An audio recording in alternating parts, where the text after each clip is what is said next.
charge to Wokingham. So I've been advised that I won't be voting on this item. Okay, thank you very much. That's noted. And then I seem to have lost my mayor's announcements.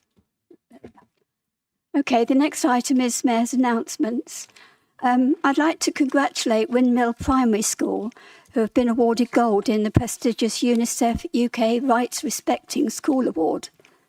The award was made for embedding children's rights in their ethos, and Windmill Primary is one of the just 4 schools in Berkshire to win this award. An exciting collaboration between 3 local charities was recently agreed. My own charity, Building for the Future, CLASP and Cowshed have agreed to work more closely together, sharing resources and expertise. Named Charities Connect Berkshire is a collaboration and is seen as a way of working smarter together. And finally, congratulations to Councillor Lou Timlin, who went the extra 13 miles for her charity CLASP by running the Wokingham Half Marathon on Sunday, and Councillor Jane Ainsley, who is raising money for Maggie's. And I think both of them would appreciate any further contributions if you haven't already done so. Rebecca, I understand you're running as well, and you'll be a caterpillar, is it, next time? So Reading Half. So, right. Thank you. Move on to item 109, which is the public question time. We've got 4 public questions. Mr. Westhorpe, please, will you put your question?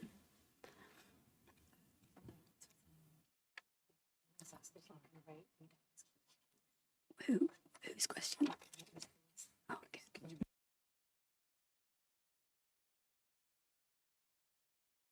Okay. Mr. Westhorpe has been unable to attend, so I'm going to read out his question. In September last year, WBC confirmed it was confident that the Embrook School's sixth form building project would be included in WBC's annual budget this month, after having been submitted to the Overview and Scrutiny Committee for review late last year. Can you confirm if this is the case and the plans for the project will continue without amendment or delay moving forward? And that's a question to the Executive Councillor for Children's Services. Thank you, Madam Mayor, and I'm glad you were able to read that out. Yes, the Embrook sixth form project is included within the MTFP proposals that will be considered later at this current council meeting. And the project team is ready to begin work on this scheme as soon as funding approval is granted and the programme remains as previously advised. Of course, unforeseen circumstances can happen with any building project.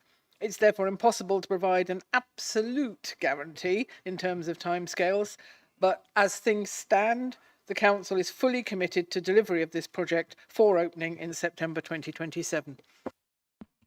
Thank you very much. The next question is from Michael Furniture to the Executive Councillor for Active Travel, Transport and Highways. Thank you, Madam Mayor, for that. My question, many children cross Kilnsey Drive in Lower Early to go to and from Hawkden School. This stretch of road does have fast-moving traffic.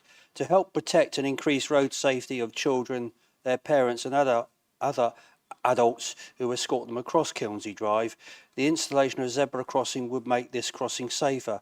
What is the Executive Member going to do? Thank you, Michael, for your important question and raising such an important issue. We do have a well-established process for reporting and assessing such concerns using our online road safety concern reporting form. I'd encourage you and any councillor or resident to raise such concerns via that means so that they can be fully investigated. I'm always happy to follow up on such requests once they've been made if there are any further issues. The reporting web pages include a link where you can read all previous such requests and their current status.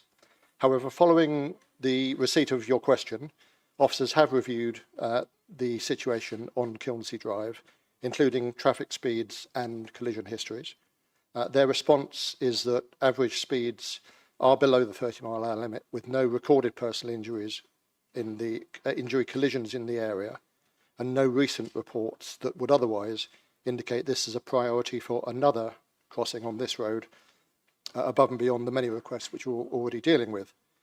However, I know that perceptions of risk are often different to reality, and I do not in any way dismiss this concern. Children must have safe routes to school, and children and parents must feel that it's safe for them to walk to school. A key issue in taking this forward will be our new speed limit policy, which commits us to proactively reviewing speed limits in locations where people walk, wheel and cycle, particularly around schools and community facilities. Earlier this week, we wrote to all town and parish councils to ask them to identify priority locations for such reviews, and I suggest you also discuss your specific concern with Early Town Council. Further information on how we're progressing this project will be the subject of public communications in the near future. Thank you. Michael, do you have a supplementary? Yes, I do to that. Oh, thank you very much for that answer. You do mention a 30-mile-an-hour limit there, but as you're probably aware, during school times, it's reduced to 20. Was that taken into account at all? Were cars speeding above the 20-mile-an-hour limit at that time? It's during the morning and the afternoon, so it's a very important time. But children do go across that road at all times for various clubs and other activities. Yeah, I'm very happy to ask that question and to get you a response in relation to the temporary 20-mile-an-hour speed limits, if indeed they're already there. I wasn't aware of that. They're not temporary, but they are part of the day. But I look forward to your answer. Yeah, that's what I meant. Thank you. Thank you very much. The next question is from Peter Humphreys, and that's a question to the Leader of the Council. Ah, is it? Not what it's... Oh, yeah, OK. A couple of years back, Wokingham Borough Council consulted as to whether bi-weekly bin collection should be instated. Only 24% voted in favour, but the council ignored this. In the 14th of January 26 edition of the council's Engage online newsletter, the council stated, although there were strong objections to the proposed reductions in speed limits in Woodley, we think the Department for Transport recommendations for 20-mile-an-hour speed limits on mixed-use roads outweighs them. To be clear, 69% of residents objected to the Woodley proposals. Likewise, 60% objected to the introduction of 20-mile-an-hour limit in early/white nights, but WBC plan to ignore this also. WBC's own website states that overall scheme will be Wokinham's first active travel route designated using the principles of LTN 120, Cycle Infrastructure Design Guidance. To be clear, this is the Department for Transport Executive Agency Active Travel England document. It states, on urban streets, cyclists must be physically separated from pedestrians and should not share space with pedestrians. Yet the scheme includes some shared use sections. Which official council policy states that survey results and UK government recommendations be ignored? Thank you for your question, Peter. It's good to see you again, always a great pleasure. Your question gives me the opportunity to correct a common misconception about consultations. You used the word vote in your question, but consultations are not votes or elections or referenda. While they may seek to take the public temperature on particular questions and can be used to provide an early guide of public perception on issues ahead of detailed consideration and the formulation of proposals, they are primarily intended to uncover any unconsidered factors that decision makers need to know before deciding whether and how to proceed with a proposal. From the Council's point of view, the most valuable responses are not general statements of opposition or support, but detailed comments on particular aspects of the proposal that may have been missed. They're an opportunity, in other words, to draw on local knowledge to make sure that all relevant factors have been taken into account in reaching a decision. You refer to Government Guidance LTN 1/20. This is an important standard which the Council follows whenever possible, but the available space for schemes can be a real challenge. In this case, we discussed the necessary compromises with Active Travel England, and they agreed our approach. One of the mitigations for this was the requirement to reduce 2 short stretches of the route to 20 miles per hour, And the decision to proceed with this was again supported by Active Travel England. Thank you. Peter, do you have a supplementary? I certainly do. I'm surprised you say space was consideration. I know that can be the case in a lot of cases, but in this particular one in Woodley, there is a massive great park next to it, so it easily could have widened it to accommodate pedestrians and cyclists, or indeed you could have had pedestrians on one side of the road, cyclists on the other. And most times when I go out on my bike, there's always a conflict with pedestrians who walk along, looking at their mobile phones, not concentrating where they're going. If they was in the car, they'd be conscious, but when they get out of the car, they're just clueless, and it's like watching the drunk weaving in front of you, and no matter how many times you ring the bell at them or shout, they take no notice. So I'd like to see the council actually put this as a safety thing. You know, it's not just about car drivers not taking care, it's about some pedestrians as well. But just on the point you did make about the consultation, I did use the word vote purely for shorthand to get within 200 words, which was exact. But can you, whenever these Peter, are published, do you have a question? Okay, Are you getting there? when these consultation results are published, it's always how many in favour, how many against, but it never actually states what these things that came up from the public and what was taken on board. So, well, thank you, Peter. You did very well in managing to cram everything into the required number of words. So I quite understand why you wanted to attenuate it and use the shorthand vote. But I hope I've explained why that's not really appropriate.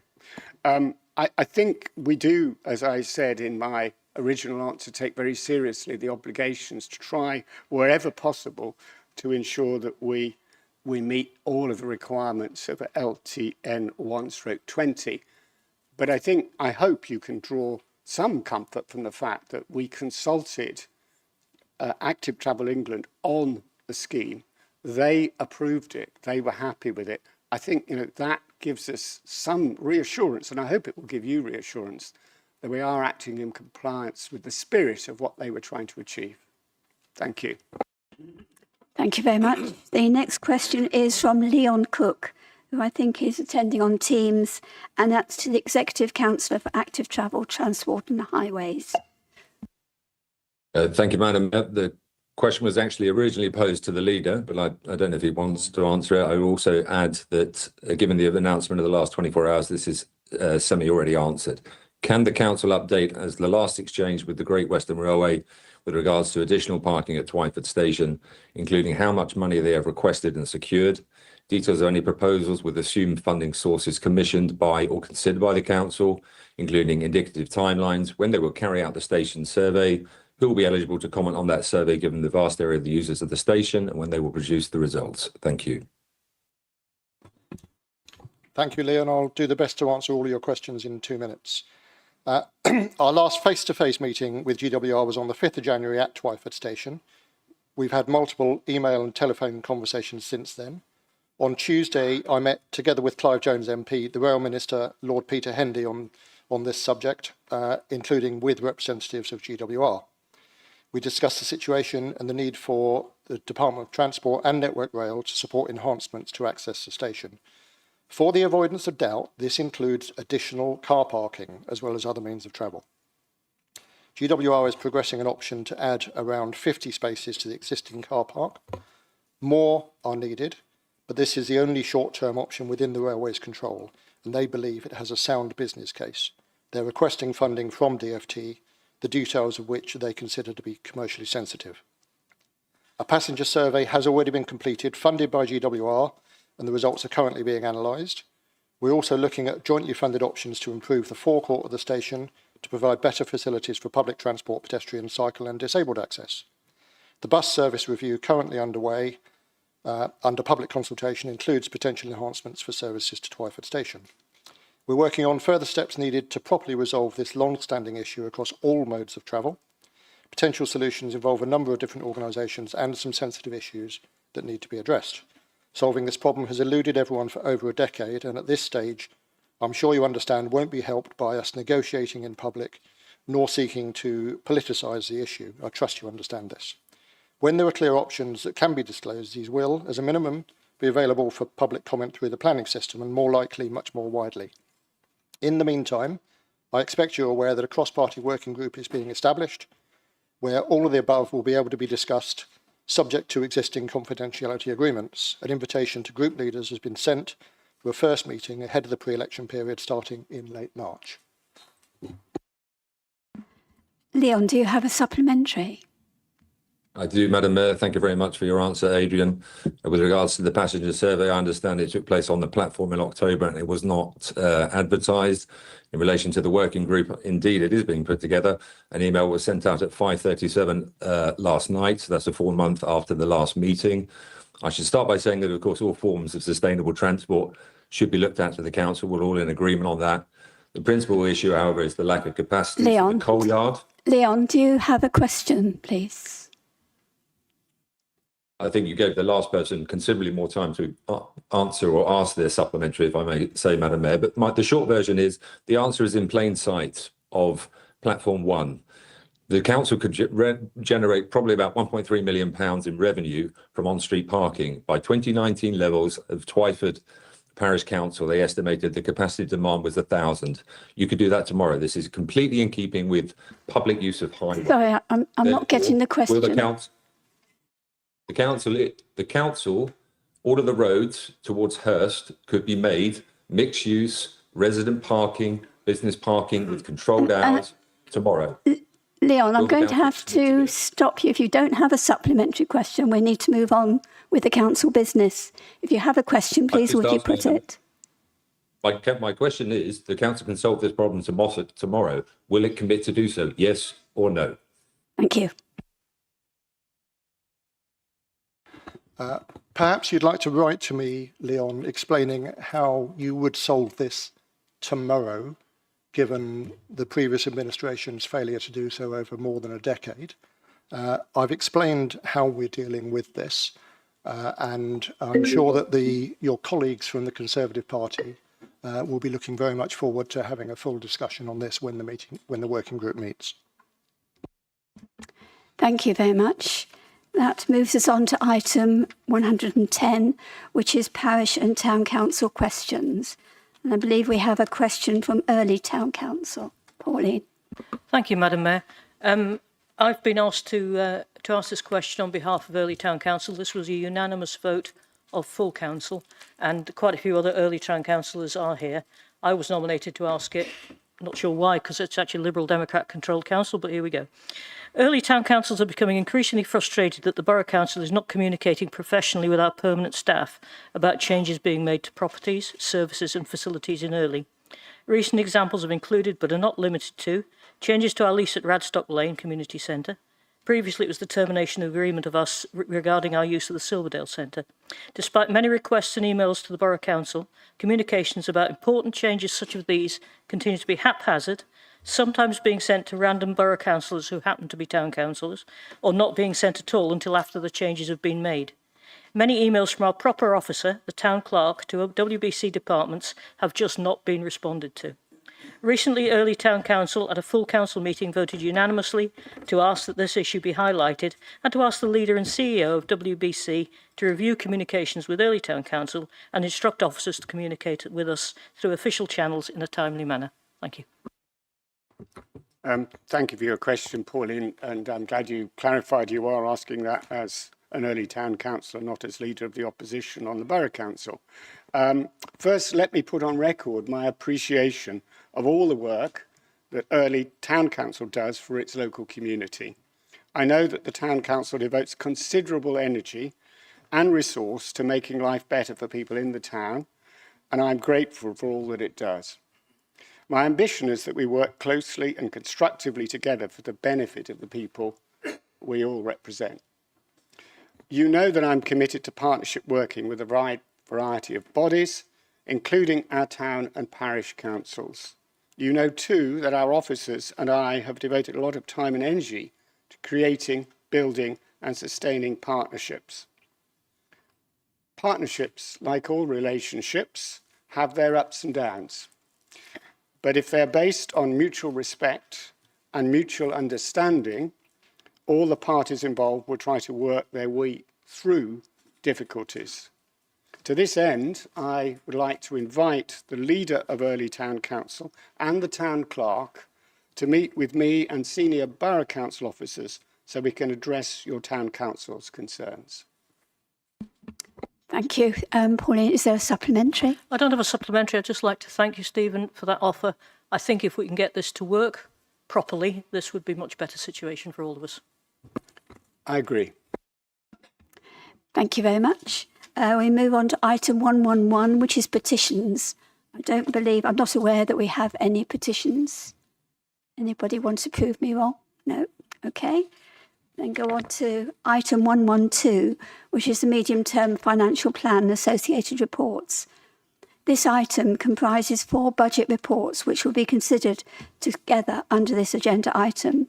The 4 reports are the Housing Revenue Account Budget 26-27, the Capital Programme and Strategy 26-29, the Treasury Management Strategy 26-29, and the Medium-Term Financial Plan 26-29, including the Revenue Budget Submission 26-27. I would like to remind members that we have 1.5 hours for the consideration of this item. I understand Stephen Conway is proposing the reports. Do you have a seconder, Stephen? I do, Madam Mayor, and that's the Executive Member for Finance, Imogen Shepherd-Dubey. Thank you. If you'd like to begin. Thank you, Madam Mayor, and I want to start by expressing my gratitude to our officers. My thanks are particularly due to the Chief Finance Officer and his team, but officers across the Council deserve recognition and praise for their work in preparing this budget. I should also include my executive colleagues in the thanks, and especially Imogen Shepherd-Dubey, our finance lead. I'm also grateful to Mark Brunel-Walker and his colleagues on the cross-party Community and Corporate Overview and Scrutiny Committee, which subjected drafts of the budget to rigorous interrogation and made some helpful suggestions that we've endeavoured to incorporate. Before you this evening is a balanced budget. Until recently, such a point would hardly have merited comment. All councils are required to set a balanced budget. But we live in extraordinary times of financial pressure for local government, with many councils having become insolvent and some surviving on the life support system of government emergency loans. In that context, setting a balanced budget while avoiding swinging cuts in services or significant reductions in our reserves is a considerable achievement. We've put together a balanced budget, even though 2026-27 will be the first year of a highly unfavourable 3-year local government finance settlement.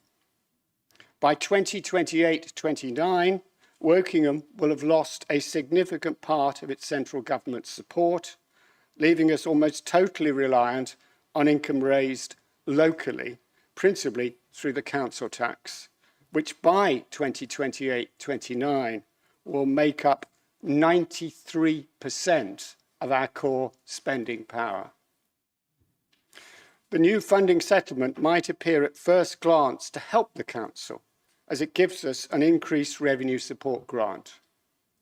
But it more than wipes out that benefit by reducing our retained business rates very sharply.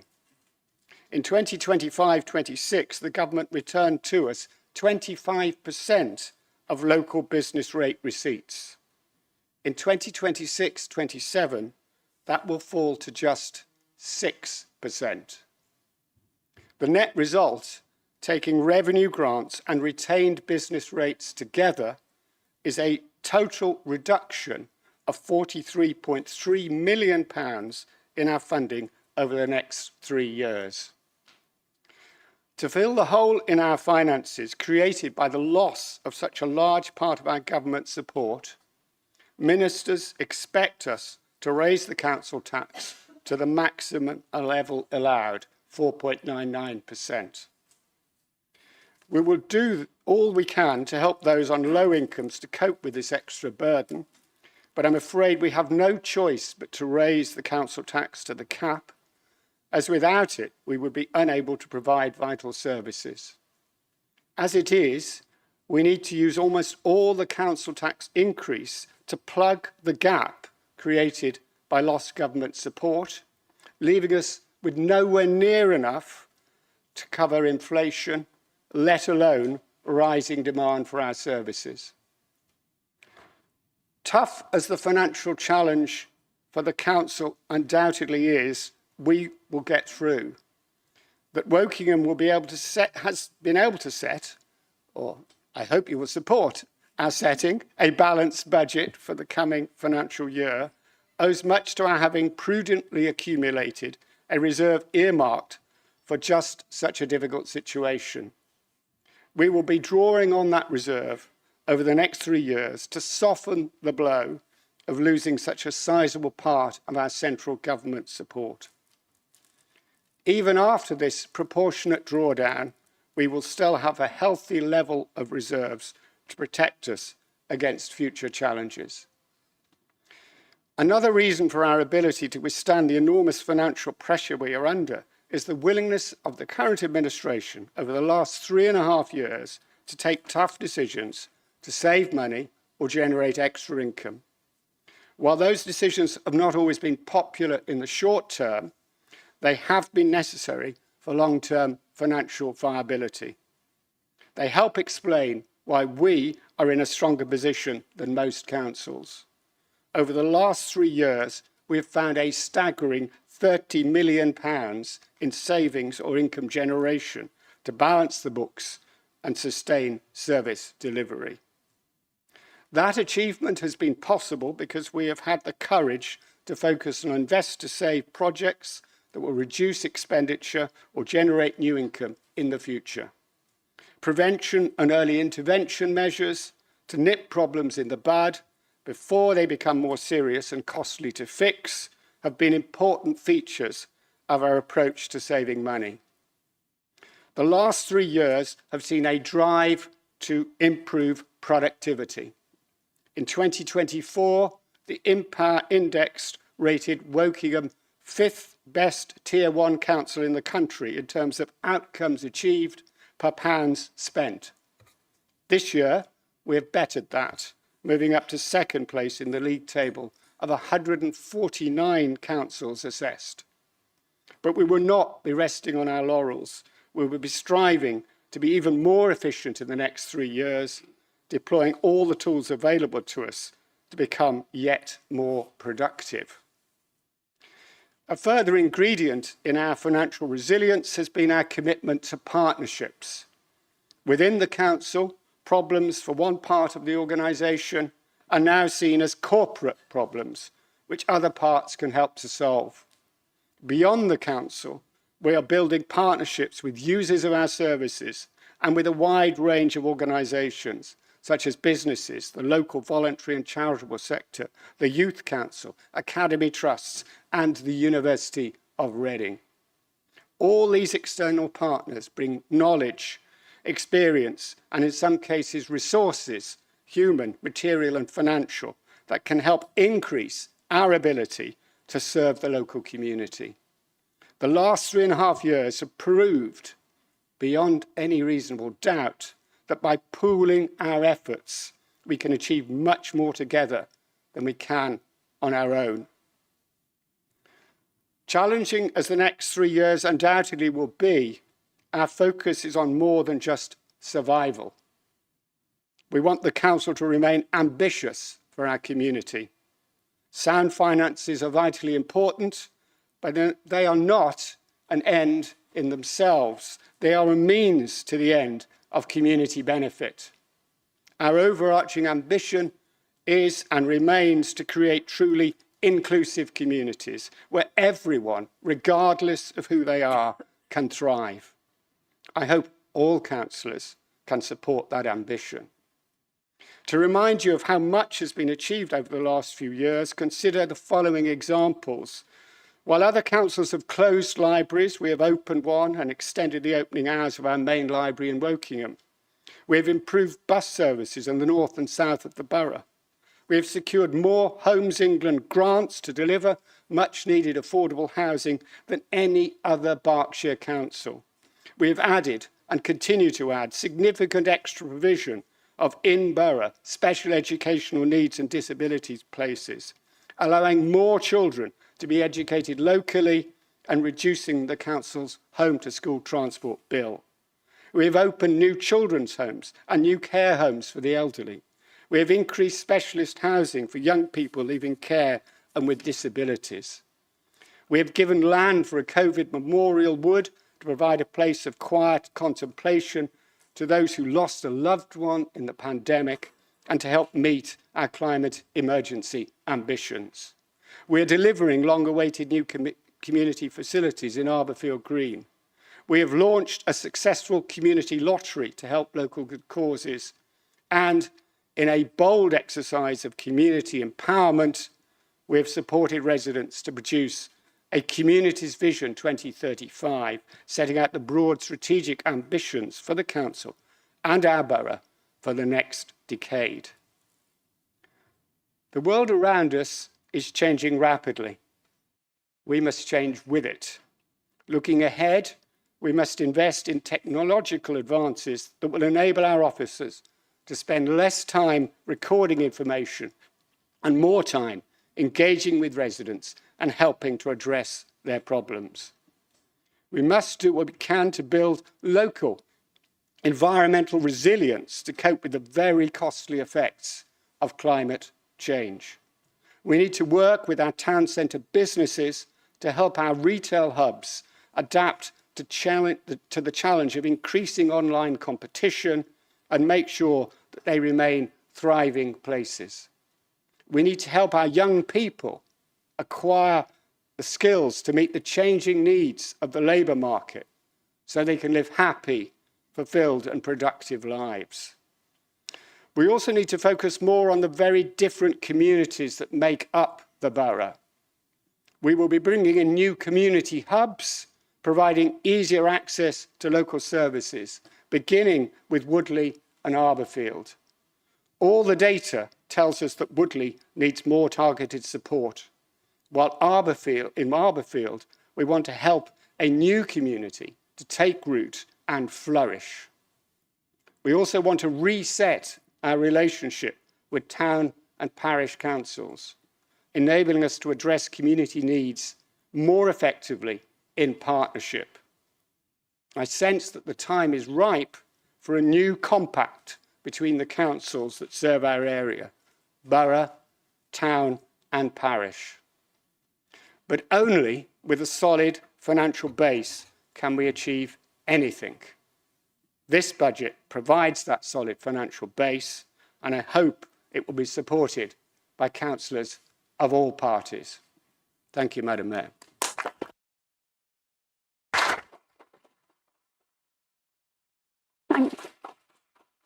Thank you, Stephen. Imogen,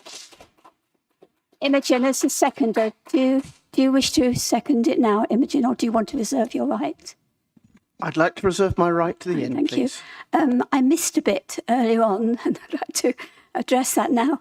I usually ask the public who have asked the questions if they would remove themselves to the top chamber there, to the gallery, and I didn't do that, so I'd like to just do that. Sorry, I was keen to get on, so sorry, please. Oh.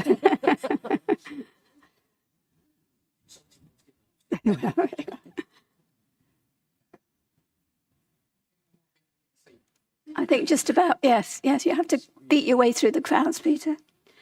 Okay, I will shortly ask who else wishes to speak on this item, but before I do, I'd like to invite the Leader of the Opposition, Councillor Pauline Jorgensen, to speak to the budget reports. Pauline, you have 12 minutes to speak to these reports. Thank you, Madam Mayor. We're near 4 years under the Lib Dems rule, and what success has surfaced in this time? After 4 years, Wokingham Borough sees failure of leadership and responsibility, failure of ambition, and failure to meet the challenges presented to them. And most damning of all, after 4 years, they're deaf to the views of residents, treat consultations as irrelevant, and are out of touch. This budget is a culmination of these failures. But before I turn to the specifics of what's before us tonight, it's important we talk about the context, because it's not just the Liberal Democrats who are bad for Wokingham Borough. In less than 2 years, the Labour government has taken us backwards. The state of the economy sums it up. Growth is stagnant, small businesses straining under the weight of an increase of employers' national insurance Labour promised not to put up.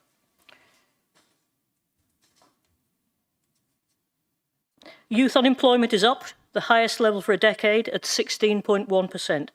Working people have been hit with tax hikes, and Labour explicitly promised they would not impose them. Then you have the damage Labour has inflicted on the council's financial situation, and here I agree with Stephen. Whilst most of the council's spending comes from council tax and charges paid directly by local residents, it also depends on funding from government. Yet since Labour came to power, they've decided funding Wokingham Borough receives should be sent to other areas who already get large sums of money from the Whitehall. The previous Conservative government increased our funding by 2.3 million for 2024-25. Yet less than 6 months after the general election, Labour cut it by £1 million. Now Labour are slashing Wokingham Borough's funding by another 43 million over 3 years. This is the only time that we've seen government funding actually reduced in a financial settlement. This funding bombshell coincides with the first time we've seen a Labour MP representing almost half the borough. Both she and the Lib Dem MP said they lobbied for better funding for Wokingham. Residents can now see clearly the disastrous effect of voting for Labour and Lib Dem MPs, a spectacular betrayal. We all remember the Liberal Democrat executive member for finance saying before the election, everyone's hoping there'll be a change of government and there'll be a proper look at how councils are funded. Rather like a fable, the moral of this story is be careful what you wish for. At the same time, Wokingham costs have gone up. The Chief Financial Officer's report tonight mentions the government's employers' national insurance increases under the section Major Financial Risks. Is that what the Lib Dems were hoping for? With so much money being taken from Wokingham Borough, you'd think we'd have heard a great clamour from the administration.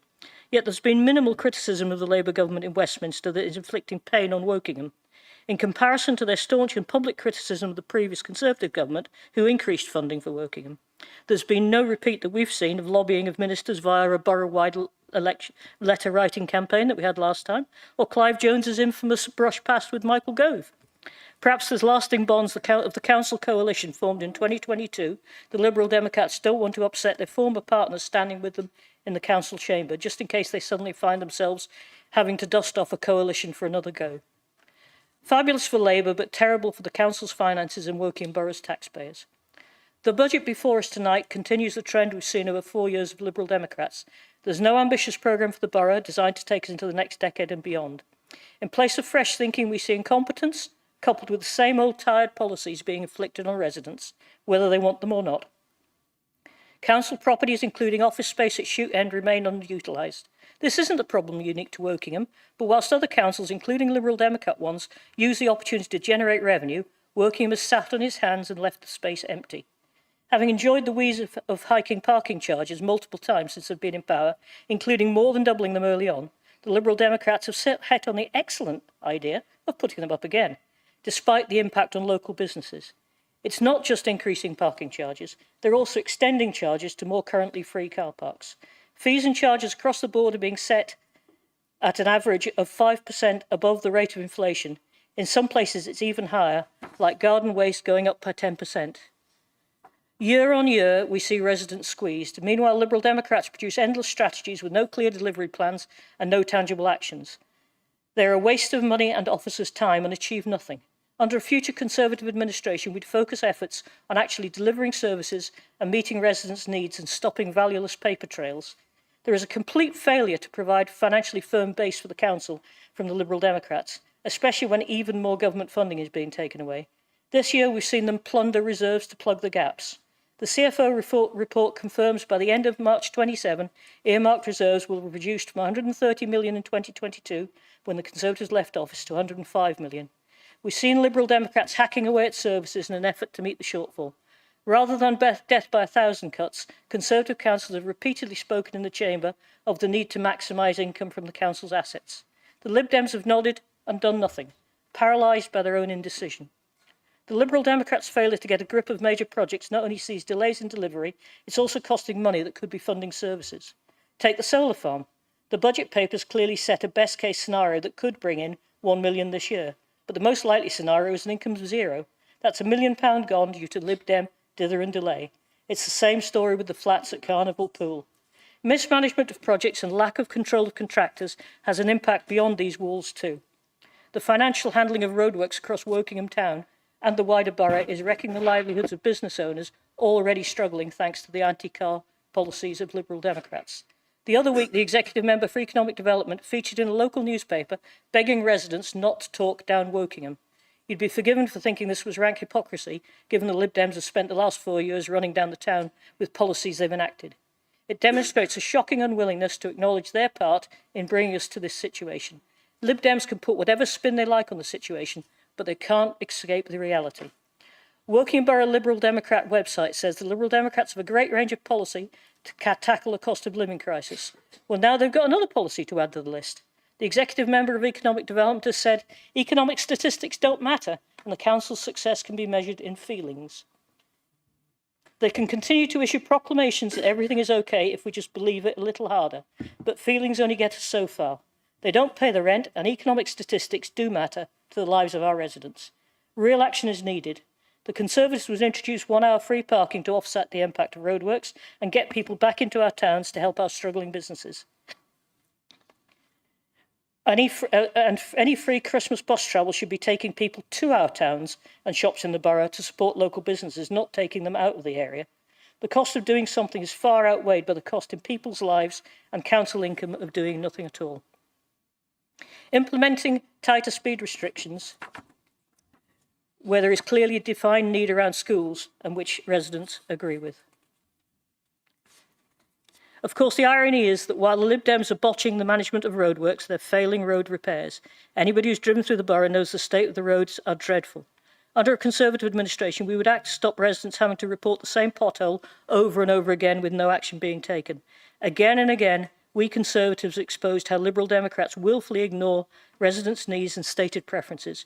Petition from over 4,000 residents against the doubling of car park charges, ignored.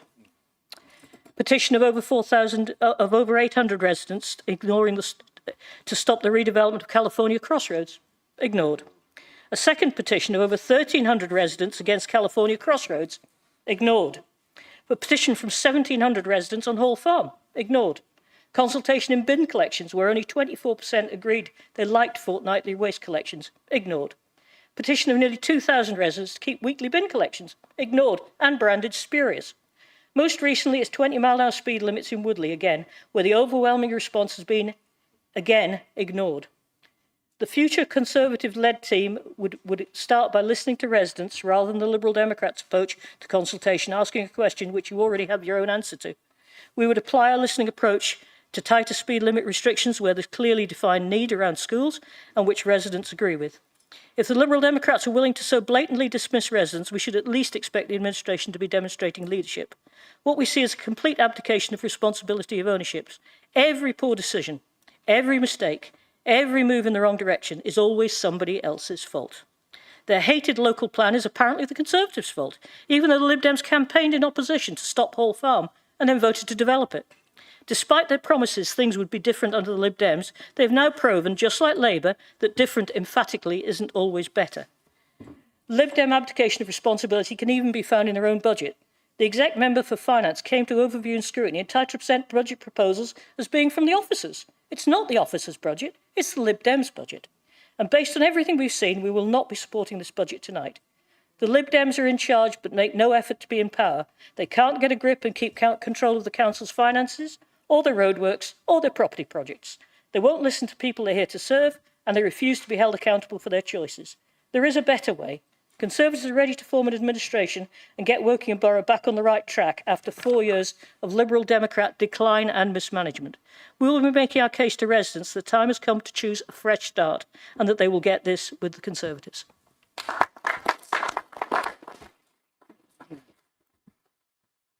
Thank you, Pauline. I'd now like to invite other members to speak. Members are asked to note that the usual rules of debate apply. You are permitted to speak for 3 minutes. Please indicate if you wish to speak. And could you keep your hands up, please, while we write those down.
Okay, we've got 17 hands up and 17 names down, so I'll just get those into order, but you can relax.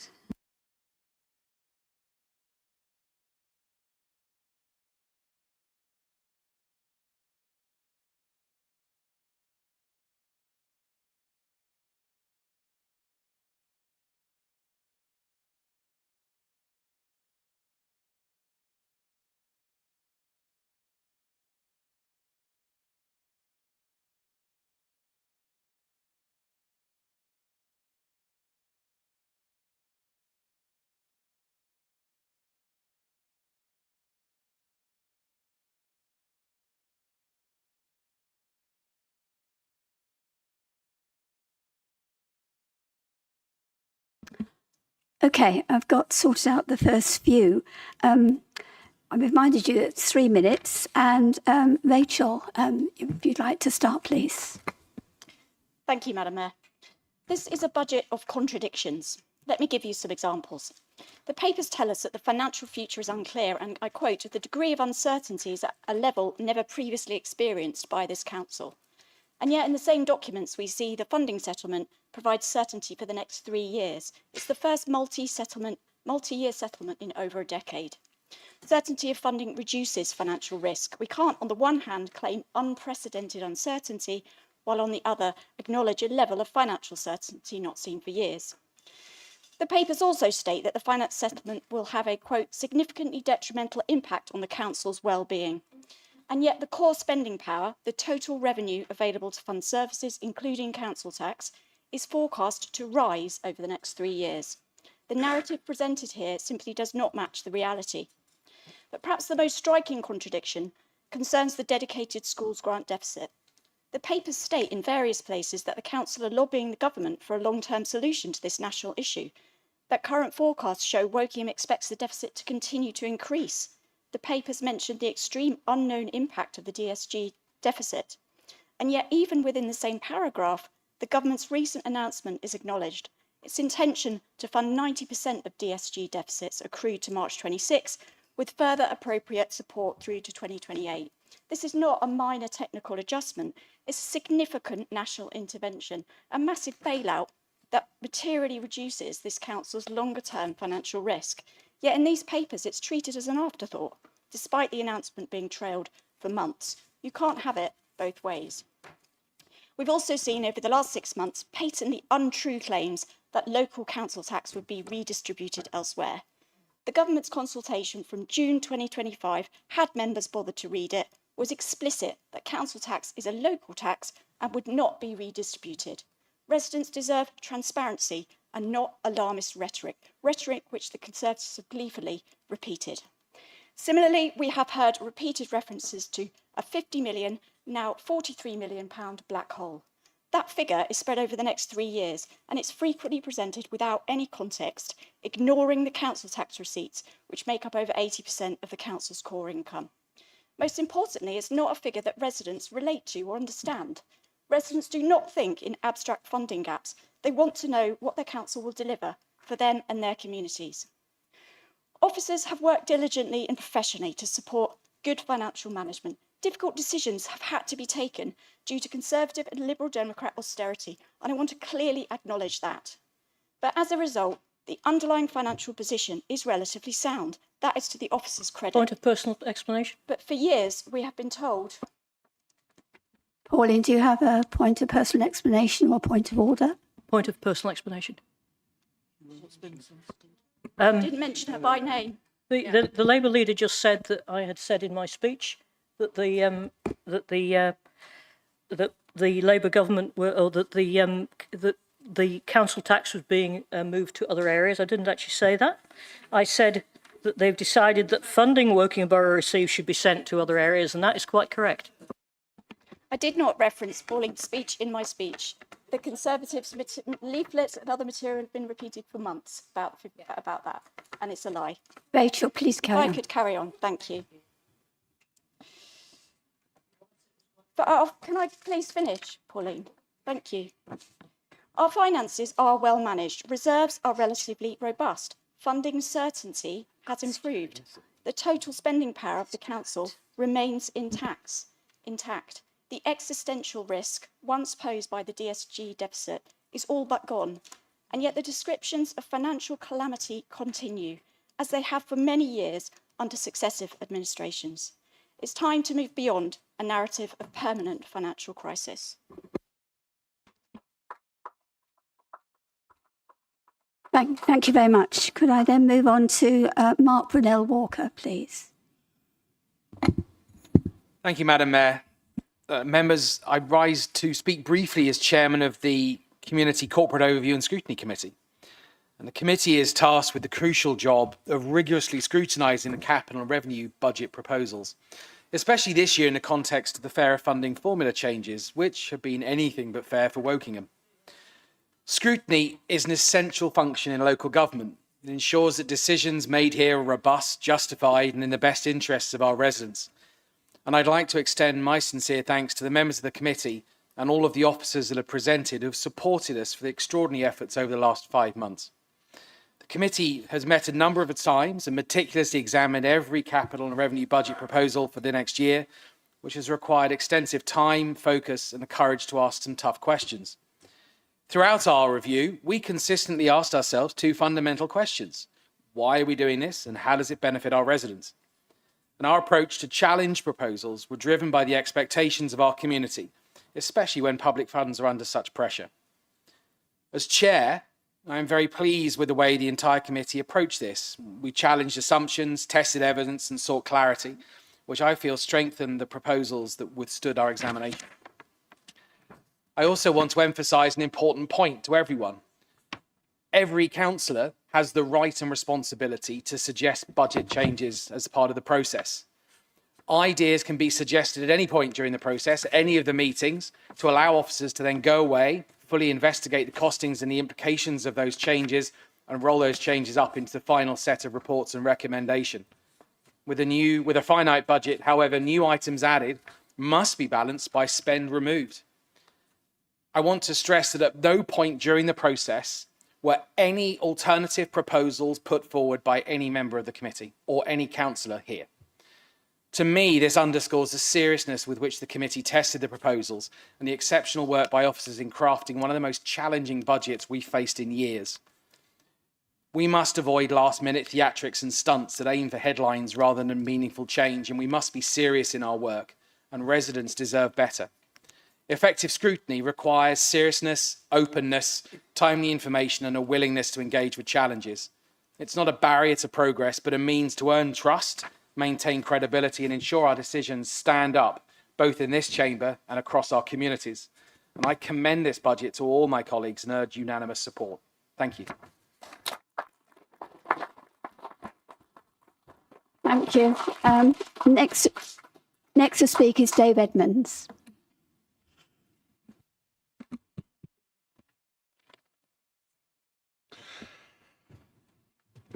This 2026 budget is a roadmap to decline. First, we must address the betrayal from Westminster. Labour's new national funding policy is a direct assault on our borough. It treats Wokingham residents like a cash cow, siphoning off our hard-earned taxes to fund other communities while our own services are starved. This Liberal executive has stood by while Wokingham was hit with a £43 million funding cut over the next 3 years. Instead of fighting for us, they have accepted a settlement that forces local families to pay more while receiving significantly less. This is a redistribution at its most punitive, and this administration has failed to stop it. But the blame doesn't stop in London. Under this Liberal Democrat administration, mismanagement has become the standard. Since they took control, our reserves have plummeted by over £25 million. Look at the evidence of their waste. At Towtley East, they have already squandered approximately £1 million on design and feasibility for a housing scheme they have now abandoned. That is £1 million of pure waste because of their incompetence. On the Barkham Solar Farm, another £1 million has been wasted on consultants for a project that has completely failed to deliver. Despite failing to manage tie lines, and with full connection now pushed back to 2035, they have the audacity to include another £18.5 million solar project in this budget. It is a vanity project that will not be delivered, and it is doubling down on a failure with money we do not have. This constant dither and delay from the Liberals is costing this council dearly. Every month they spend reviewing and consulting is another month of wasted taxpayer money while costs continue to spiral. The residents of Wokingham deserve an astute, responsible executive team. A Conservative team would ensure that not a single penny is wasted on vanity projects or high-priced consultants. We would redirect the squandered funding back into essential services that residents actually need. Our highways are in a shameful state, and it is time we stop prioritising solar pipe dreams over the basic infrastructure that keeps this borough moving. We will listen to residents and spend their money wisely. The perfect symbol of this Liberal waste is our current MP. He is far more expensive than his predecessor, with annualised office and staff costs reaching £237,000, a 130% increase for a representative who achieves nothing but choreographed photo ops at the residents' expense. The residents of this borough deserve better. We need a return to sound finance before the executive spends Wokingham into the ground. They are more interested in taking a picture than taking responsibility, and it is the taxpayers who are paying the price for that frame. Thank you very much. Next to speak is Adrian, please. Thank you, Madam Mayor. The context of this budget is clear for all to see, with government revenue support to Wokingham from general and business taxation low and falling further. Despite this challenge, our dedicated highways and transport officers continue to deliver change, process improvements and major projects, including the council's largest ever capital scheme, the South Wokingham Distributor Road. At this time of year, when everyone's attention is on the condition of the roads, I need to talk about budgeting for highway maintenance. The consequences of decades of underfunding are laid bare by the extraordinary freeze and rain cycle we saw this January. Our roads have held up comparatively well compared to other nearby parts of the country, in part thanks to our approach to make best use of our available money, sealing and protecting as many roads as possible to stop the potholes from developing.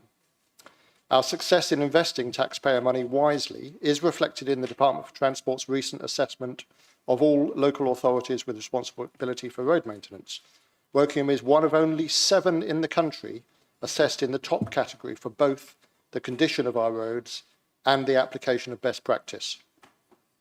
We only missed out on an overall top rating because we're having to do this with less money than other authorities.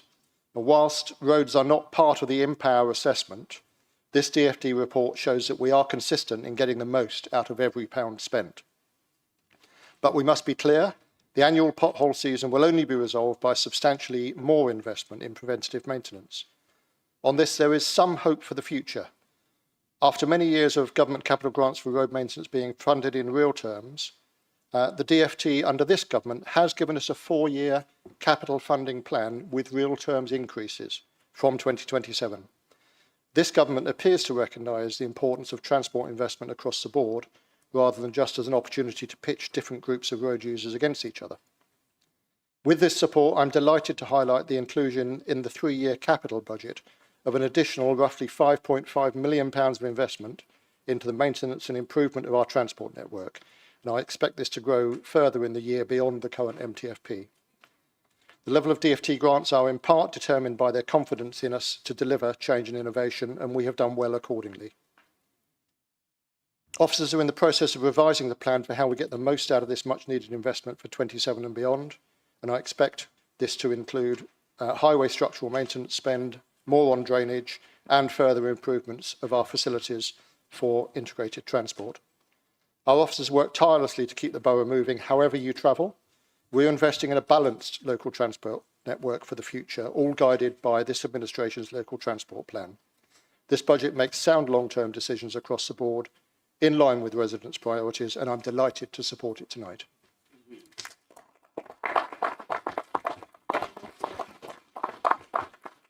Thank you very much. Your microphone, Adrian. Next is Marie-Louise. Thank you, Madam Mayor. Try and get that straight. Okay, so throughout this budget setting process, we've constantly framed risk in terms of the external funding decisions from the government and exogenous factors such as the war in Ukraine and energy prices that cannot be controlled. But what I want to talk about, and what I don't think has been properly recognised yet, is the risk posed by some of the savings that have been put into this budget, which will, I would argue, evidently end up costing more.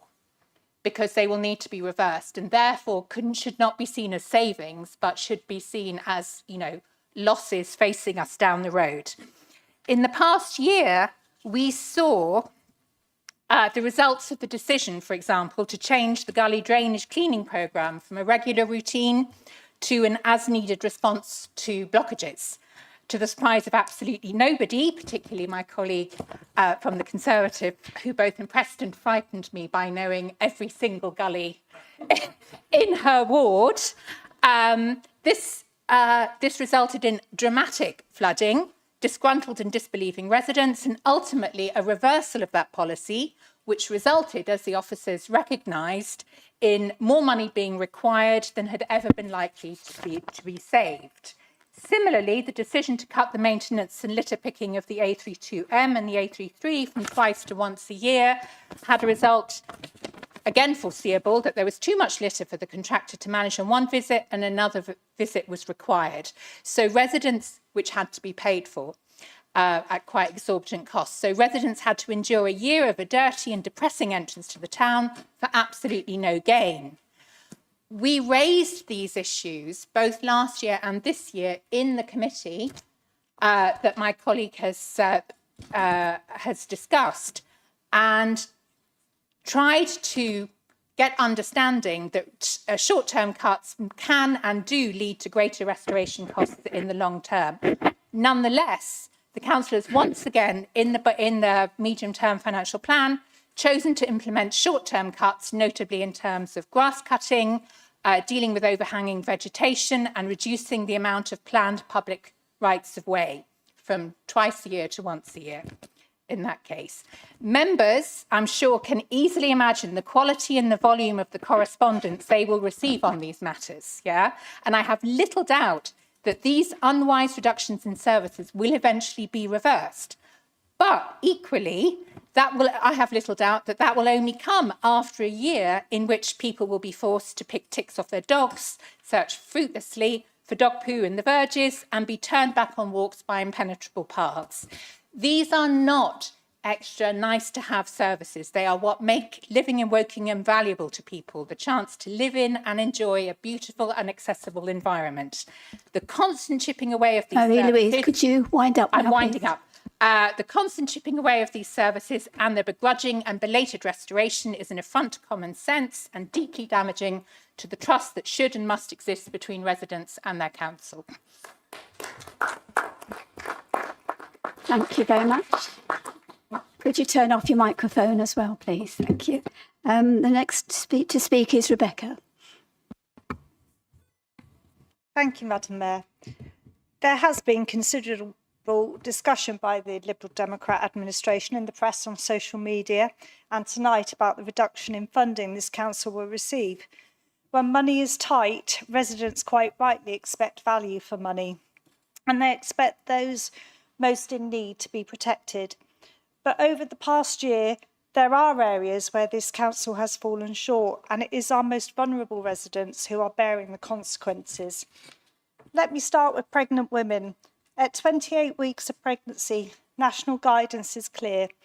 Women should receive a face-to-face antenatal visit from a health visitor.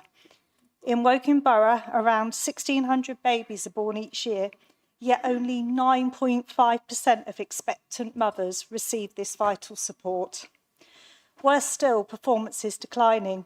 In the first quarter of 25-26, just 38 out of 300 women were seen.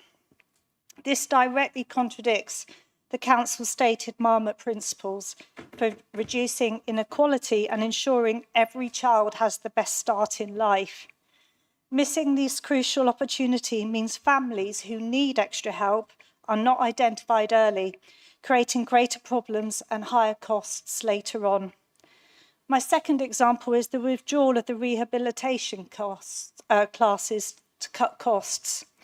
At the end of last year, residents received an abrupt email telling them their classes were ending, with no warning and no consultation.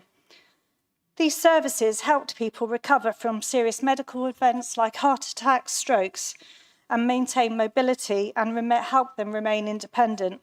The council stated that only 6 residents were affected, The truth was the real number was close to 350 residents. When residents and councillors raised concerns, the lead member for Adult Health, David Hare, said on social media that he was unaware the decision had even been made. Residents are now being contacted and reassessed. But while this happens, people are losing strength, confidence and independence, increasing pressures on family, the NHS and the council itself. This was not prudent financial management. It was short-term, short-sighted, poorly planned, and it was chaotic. It failed the very people these services were designed to protect. Of course, difficult decisions must be made, but difficult decisions do not excuse poor planning, inaccurate information or a lack of accountability. A council that balances its budget by failing its most vulnerable residents is not making tough choices, it is making the wrong ones. I therefore cannot support this budget. Thank you. Thank you, Rebecca. Can I ask Catherine to speak, please? Thank you, Madam Mayor. As recognised, balancing this revenue budget has required difficult decisions. And since coming into administration, we've identified £30 million in savings and income generation across the council, while continuing to protect frontline services wherever possible. I would like to thank the officers across the council who are dedicated to delivering these vital services, many against a backdrop of already tight budgets and growing demand. In this budget cycle, there are savings, including service reductions and fee increases we would rather not have had to make. By taking the draft budget through overview and scrutiny over recent months, we have ensured transparency with colleagues and the public regarding the difficult choices we are facing. Much as we might not like some of these savings, no viable alternatives have been put forward that would enable us to present a balanced budget. Where we have had to find savings or increase income, we are working to deliver improvements alongside change. For example, alongside changes to garden waste fees, we are improving the booking system for residents who prefer to purchase bags, making the service more flexible. No area of the council is untouched by financial pressure, and to thrive for the long term requires not just salami slicing budgets each year, but different ways of approaching delivery. In working closely with the Countryside Service over the last year, I've been impressed by the entrepreneurial approach they take. The team is dedicated to protecting and enhancing space for nature, while ensuring many of these spaces are accessible and valued by residents. Working with the events team, they create destinations that attract visitors and generate reinvestable income. The commercial team is helping to replicate similar approaches across the council. This allows us to continue investing in our country parks despite the financial climate. The new circular path at Ashenbury Park, included in this year's capital budget, will improve year-round access to what is, at the moment in particular, a very muddy site and marks the next step in its development to become another high-quality country park for our borough. External reviews confirm the council is performing well, but there is no room for complacency. A significant proportion of our expenditure sits within major contracts, including waste collection and disposal. Long-term contracts have been essential to secure infrastructure investment and service resilience, but they require rigorous oversight. Our new waste and street cleansing contract will commence on the 1st of June. Strong mobilisation work is underway, with updated data and performance management built in from the outset. We are laying the groundwork for a constructive and accountable partnership with BIFA that will deliver for residents for at least the next 8 years. This budget is responsible and realistic. It reflects the financial context while demonstrating prudent stewardship and continued commitment to service delivery for our residents, and I hope all colleagues will support it tonight. Thank you. Sam Akhtar is the next person to speak. Thank you, Madam Mayor. As the councillor, I'm always listening to what residents have to say. One of the things I hear most frustration about is the state of our local services, particularly the roads and street cleaning. People are fed up with the potholes that get patched up but not properly fixed, streets that stay dirty for too long. These are things that impact us all on a daily basis, and they seem to get pushed aside in this medium-term financial plan. One of the biggest issues we face is potholes. Residents are telling me they've been waiting far too long for repairs, and when the work is done, it's often not up to standard and the job gets botched and we end up spending even more fixing it down the line. This isn't good for anyone. People just want their roads fixed properly the first time. But looking through this MTFP, I don't see enough being done to solve this problem. The plan doesn't seem to reflect the need for these essential services. Another issue is street cleaning. It's not just about how things look, it's about how people feel in their own community. Yet despite a growing population and increased demand, the budget for street cleaning is barely enough to meet those needs. I'm sure many of you will agree with me when I say that people want their streets to be cleaner. But this plan doesn't seem to prioritise that, and I'm concerned about what this means for the future. On top of that, we're seeing a huge rise in demand for social care services and children's services. These services are under pressure, and yet, while I recognise some good work has been done in driving efficiencies, I'm worried that the funding isn't there to properly support these areas. The MTFP talks about cost-saving measures, but when it comes to services that protect and support vulnerable people, we should be thinking about putting more into these areas, not less. I do see the MTFP includes investment in housing, roads, and some energy efficiency schemes, which is welcome, but it's also clear that the day-to-day services that people rely on aren't getting the attention they need in this budget. If we're going to ask people to pay more in council tax, we have to show them where their money is going, and I don't think this plan does enough to show that these key services are being prioritised. In the face of reduced government funding and rising costs, we need to make sure we're protecting these services that matter the most to our residents. I don't believe this MTFP does that, which is why I'm unable to support it in its current form. I urge the administration to take another look and make sure we're putting our residents first and putting money where it matters most, in the services that keep our communities running smoothly. Thank you. Thank you, Sam. Next is Stephen Newton. Thank you, Madam Mayor.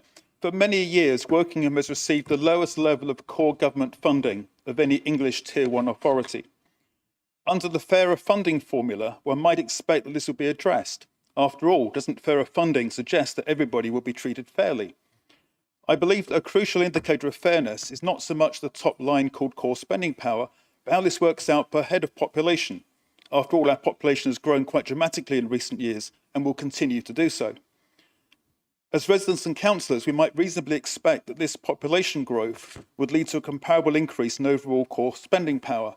The population growth, combined with an average council tax increase of 4.99% each year, should be delivering an average increase in overall core spending power in the region of 6.5% each year. But due to the smoke and mirrors of the fairer funding formula, Wokingham will see an average increase of just 1.6% over the next 3 years. A 1.6% average annual increase is well below the levels of both actual inflation and target inflation. It fails to take into account the living wage, which we support, is likely to increase by 8% each year. It fails to take into account that demand for services due to population growth is forecast to increase by 4% each year. It fails to take into account that some unit care costs within adult and children's services are increasing by 30 to 40% each year. I could go on. Over the next 3 years, core spending power per head in Wokingham is forecast to increase by just £16. Not per year, that is it, in total at the end of the next 3 years. A movement from £981 today to £997 in 2028-29. By the same token, neighbouring Reading will see their core spending power per head increase by £192 and Slough by £350 per head. Both are coming off of a higher starting point than Wokingham has today. So why does the government believe that this fairer funding formula is appropriate when it is clearly not treating everyone equitably? Perhaps one answer is that since the Lib Dems took control of this council, we've delivered £30 million of savings and income generation that the previous administration failed to find. We've opened new care homes that deliver better value for money, been ranked the second most efficient council in the country, been judged as being capable of making tough decisions that others shied away from, along with many other accolades. One could take the fairer funding settlement as an indication of the government having confidence in this Lib Dem administration and this officer team, based on its proven track record in recent years. I believe that it shows the government has confidence that this administration will continue to deliver for its residents. It shows that the government has confidence that this administration's ability to rise to the challenges that lie ahead and meet them head on. It perhaps also shows that the government has less confidence in some other local authorities that don't yet have the benefit of being led by Lib Dems. Based on this administration's track record of its service delivery, achieving value for money, prudence, astute financial management and the rigour of the review and scrutiny this budget has been through over many months, I trust that all councillors will see sense and support it. Thank you.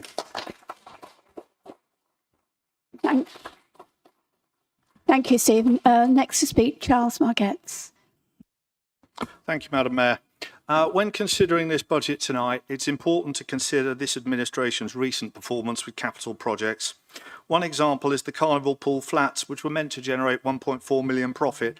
This scheme is now expected to show a loss of 1.3 million, a 2.7 million reverse for the taxpayer. There's also the proposed development at Toutley. The cost of the care home leapt from 8 million to 12 million and then further north. The result was this administration abandoned the scheme and £1 million worth of design costs were written off. Another big loss for the taxpayer. Even the best organisations sometimes get something wrong, but the crucial thing is to learn the lessons and ensure it doesn't happen again. However, this does not happen here. Last September, I asked the leader of the council for a breakdown of the 1 million loss at Toutley. He said he'd get me this information in public, but has not done so. In November, I asked the leader what lessons had been learned from the Carnival Pool fiasco. Again, he promised he'd get me this information, and again, he has not done so. This paints a worrying picture. Millions of pounds wasted, no exploration of what's happened, no one held accountable, the facts concealed, and no lessons learned. How can anyone have confidence in this capital programme with this background? 2 years ago, all councillors were shown a business case which showed the future of financial return for WBC was to move its offices from Shoot End to the old M&S building. Today, we're still here.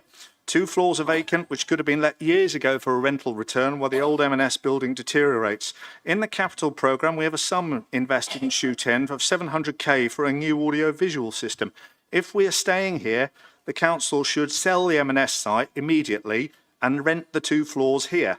If we're moving, why is it investing money here? Opportunity squandered due to dither and delay. The problems of the Barkham solar farm are well known. The WBC has spent hundreds of thousands of pounds on design and consultants. This scheme started in 2021 and as of today we don't have a completion date. A sensible administration would be focusing all of its resources and efforts on delivering this project with the minimum damage to the taxpayer. However, here at Wokingham, the Liberals are rolling the roulette wheel again by committing to borrow £18.5 million on another solar farm without even any firm idea of how to deliver it. There is a cavalier disregard for the taxpayers' money, which can be seen by the examples I've quoted tonight. I can't support the taxpayer carrying this huge financial risk or the unacceptable delivery of past capital projects with no explanation and no investigation of what's gone wrong. I'll be voting against this budget for those reasons. Thank you, Charles. Next speaker is Mark Ashwell. Thank you, Madam Mayor. Against all odds, we've presented a balanced budget thanks to the hard yards achieved in advance by this administration. And I especially thank our Chief Financial Officer and his team for their amazing work. As Executive Member for Business, I wanted to speak candidly about business rates, what they were originally meant to achieve and how the system penalises us today. Business rates were introduced with a clear and principled purpose. They were designed to be locally raised on commercial property, funding the essential services that make business activity possible. Roads, street lighting, waste collection, planning, environmental health, public safety. These are all the foundations on which local enterprise depends. The original idea was straightforward. Businesses contribute to the local infrastructure and the services that support them, and local authorities use that revenue to maintain and improve their communities. Crucially, business rates were intended to create a strong link between economic growth and local benefit.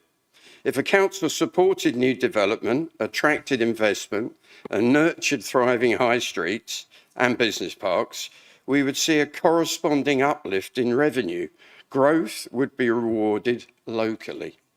Today, business rates are collected locally, but they're heavily redistributed through a national system. We in Wokingham Borough will collect circa £100 million in business rates, with a staggering circa £94 million transferred elsewhere in the country. This system massively fails us as we're ambitious about supporting enterprise, investing in infrastructure and enabling sustainable growth. We want to back our business community. We want to see our town centres vibrant, our business parks thriving and our innovation clusters expanding. But we're held back within a framework that's nationally determined and periodically reset. The challenge and the conversation we need to continue nationally is how to design a system that remains fair across the country whilst restoring clear incentives for local growth. Business rates matter because they sit at the intersection of economic development and public service delivery. They affect investment decisions, they affect our council budgets, and ultimately, they affect our residents. At Woking Borough Council, our priority is to champion a system that supports growth, rewards ambition, and ensures fairness, so that our business community can continue to succeed and our borough continue to thrive. However, against all odds, Madam Mayor, this administration has produced a balanced budget. Woo-hoo-hoo. Thank you very much. Peter Harper.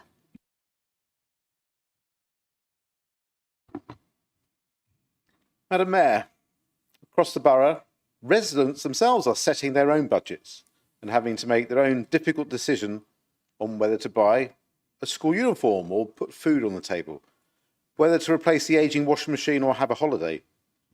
But they have no choice on paying their council tax, and it is therefore incumbent on us to ensure that we are careful when we spend their money. We must ensure we use it in the most efficient way and on the priorities that make a difference to their everyday lives. Madam Mayor, this budget fails to do that, and the council is therefore failing those families struggling with the current cost of living crisis. The state of the borough's roads continues to deteriorate, with more and more potholes, uneven surfaces and blocked gullies causing flooding.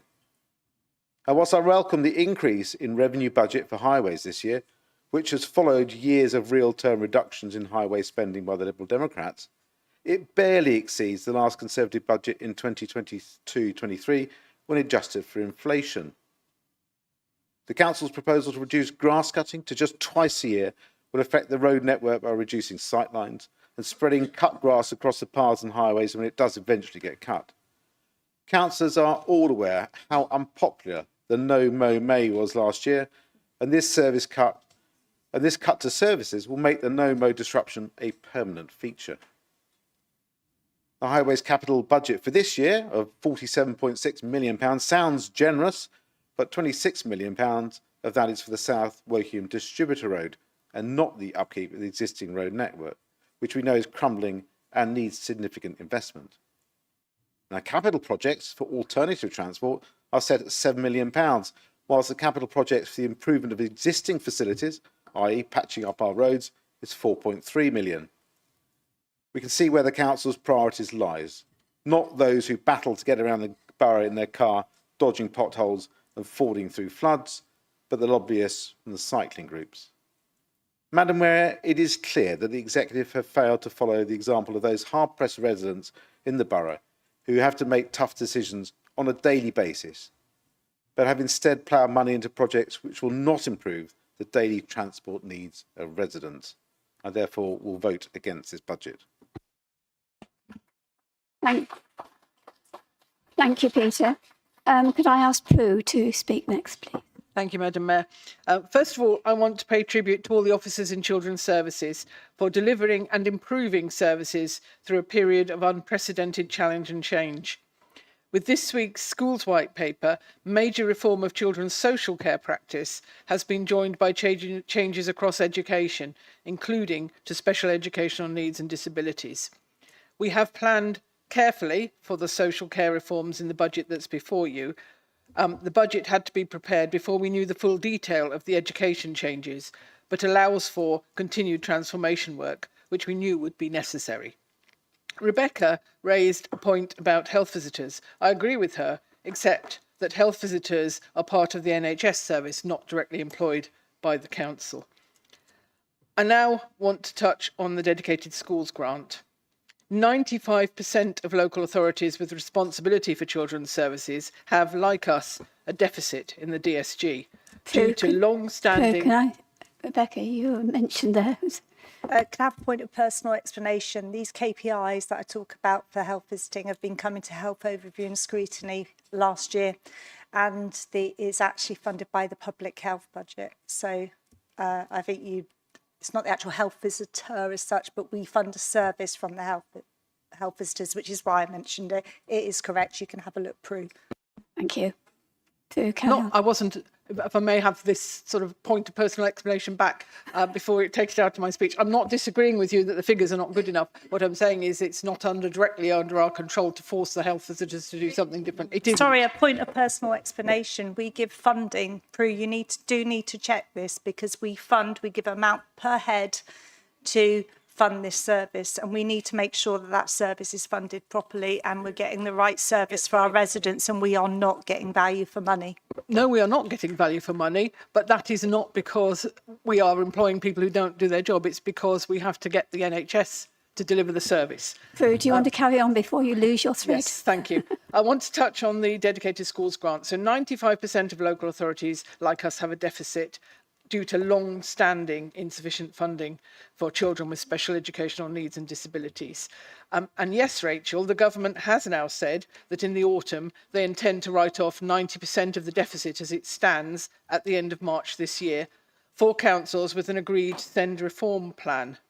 But a promise of something in the future is, I'm afraid, not sufficient for us to lock a figure into this year's budget. Finally, I wanted to talk about the children's services projects. These are all good news and I believe have the support of everyone across the chamber, at least I hope they do. We are expanding SEND capacity in mainstream schools through additional specialist units, including 3 that were given the go-ahead at executive earlier on this evening, which means more children with SEND will be able to attend a school local to their home. This very morning, I attended the topping out ceremony for the Bowhunt Sixth Form building. Pigott are just at the end of their building project, and on page 257 of the agenda, you will see the funding for the new Sixth Form block at Embrook, as promised. Also, we have the creation of a new primary school at Spencer's Wood, cost-effective additional accommodation for care leavers, improvements to short breaks provision for children with disabilities, our new post-16 SEND hub at the former Wokingham Library, and 2 family hubs. And last, but by no means least, as agreed at executive earlier, by opting to take 13 million in cash and being creative with it, we will be able to deliver the equivalent of the 2 new special schools that we were promised. And all of this is to be welcomed and celebrated, and I look forward to everyone supporting these plans. Thank you very much. Next up, it's Moses. Next. Thank you, Madam Mayor. Members, 3 years of avoidable internal delays following the grant of the planning permission in 2022 caused the Barkham Solar Farm to miss the December 26 protected route. Consequently, we stand at a crossroads where political ambition has collided with harsh economic reality. The recent NISO review has dealt a terminal blow to the business case for our solar investments. By pushing the Barkham connection back to the 2031-2035 window, we are no longer looking at a viable green energy solution. We are looking at a 10-year financial black hole. To proceed with the Barkham build and commit a further £18 million to a second solar project under these circumstances is economically irrational. Our medium financial plan reveals a council under extreme duress, struggling to protect its remaining reserves. Our CFO has explicitly warned of the inevitable increase in risk that follows heavy borrowing for commercial gains that have now become purely speculative. Let's consider the cost of carry. If we borrow £40 million today at current rates, we'll be burdened with approximately £1.9 million in annual interest payments.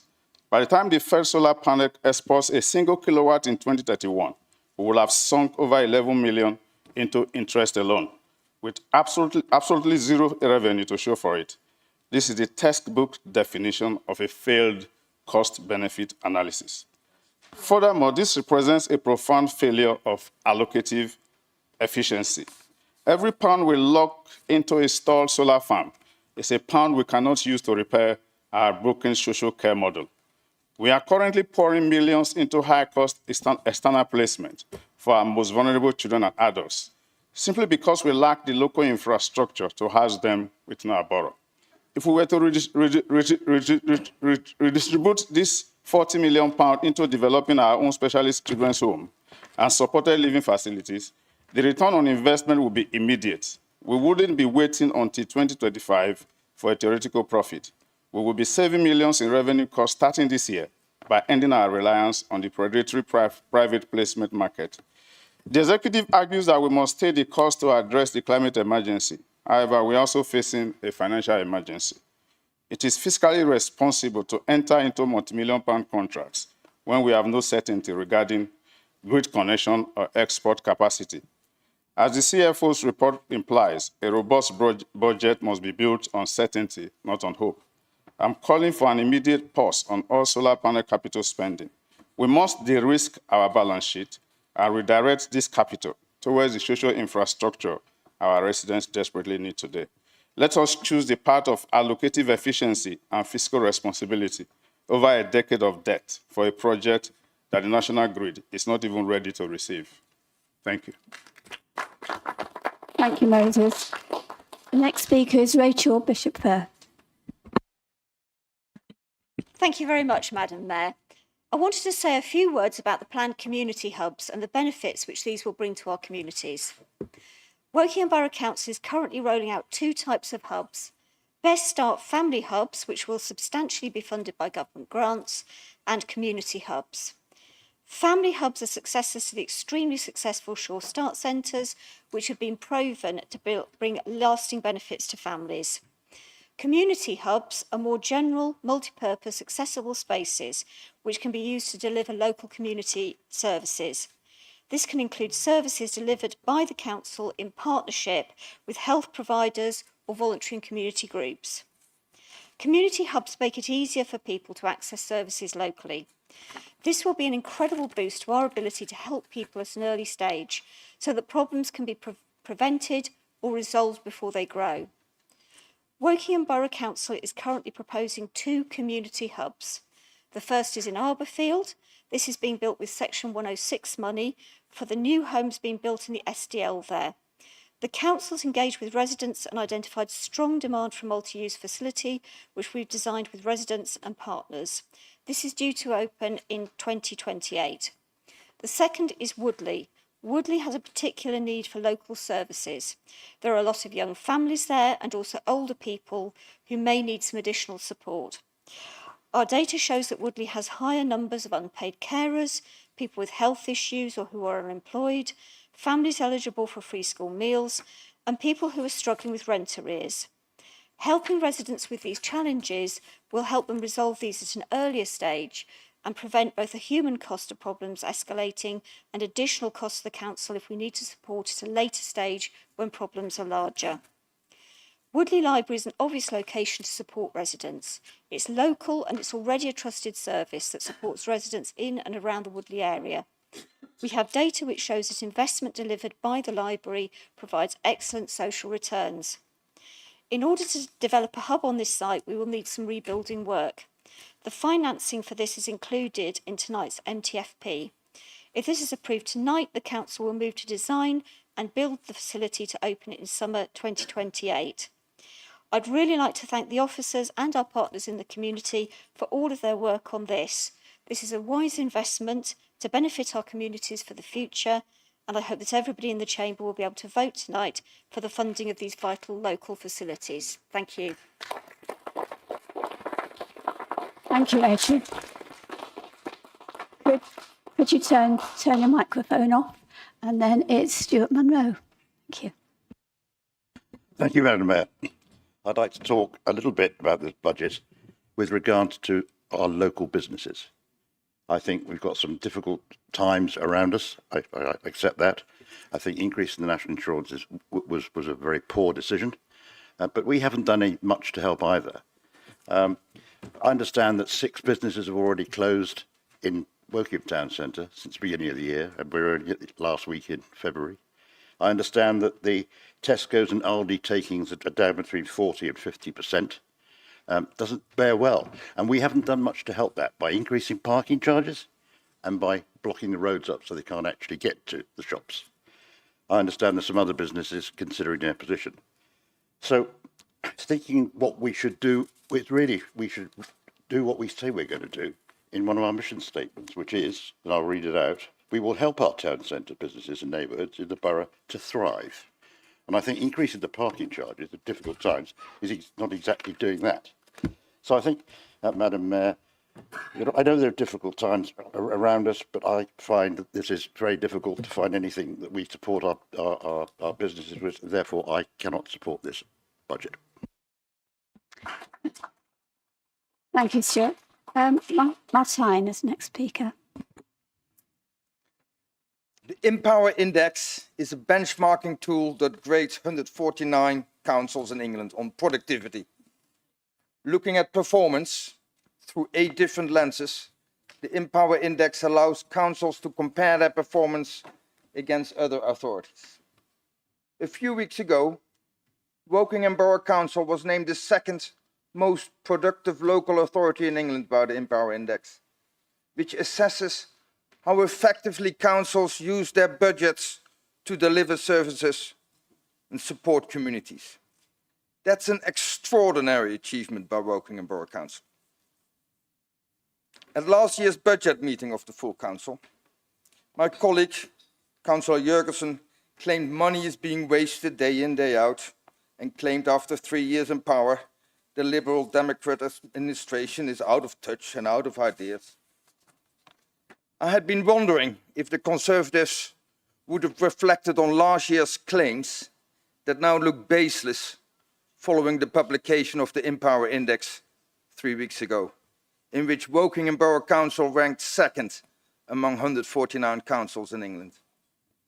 Instead, I've been witnessing the mental gymnastics of the Conservatives this evening to try and justify their baseless claims. I've seen this council deliver over £30 million of savings over the last 3 years. As a member of the Audit Committee, I witnessed at first hand the excellent risk management process that Wokingham Borough Council has in place. This council identifies risks, assesses these risks, and implements responses to these risks.